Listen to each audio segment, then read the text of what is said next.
அலைக்கும் வரஹ்மத்துல்லாஹி வபரகாத்து. பொதுவாக நம்மை சார்ந்த நபர்கள் ஏதாவது கஷ்டத்தில் இருந்தாங்களா, கவலையில் இருந்தாங்கன்னு சொன்னால் அவங்களுக்குண்டான அந்த காரணத்தை கேட்டு அதற்குண்டான அறிவுரைகளை சொல்லக்கூடிய பழக்கம் நம்மள நிறைய நபர்கள்ட்ட உண்டு.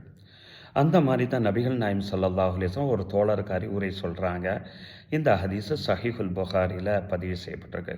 அப்துல்லா இப்னு கைஸுங்கிற அந்த சஹாபியை நபி ஸல்லல்லாஹு அலைஹி வஸல்லம் யா அப்துல்லான்னு சொல்லி அழைக்கிறாங்க.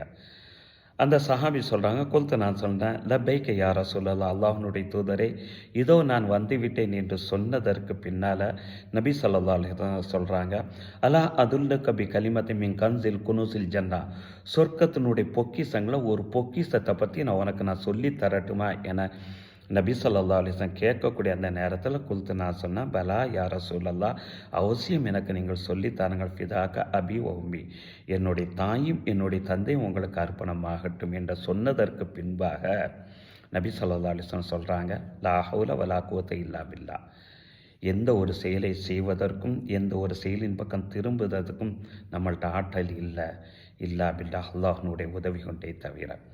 இது வெறுமனை தஸ்பீஹ் மணியில் செய்யக்கூடிய ஒரு வார்த்தைகளை மட்டுமல்ல, நம்மளுடைய வாழ்க்கையில் கொண்டு வரக்கூடிய ஒரு அற்புதமான ஒரு பாடம். எப்போ இதனை நம்ம உள்ளத்தில் நம்ம பதிய வச்சுட்டோமோ, கவலைங்கிற அந்த நரகம் போய் சந்தோஷம் என்ற சொர்க்கம் நமக்கு வரும் என்பதே ஹதீஸின் கருத்து.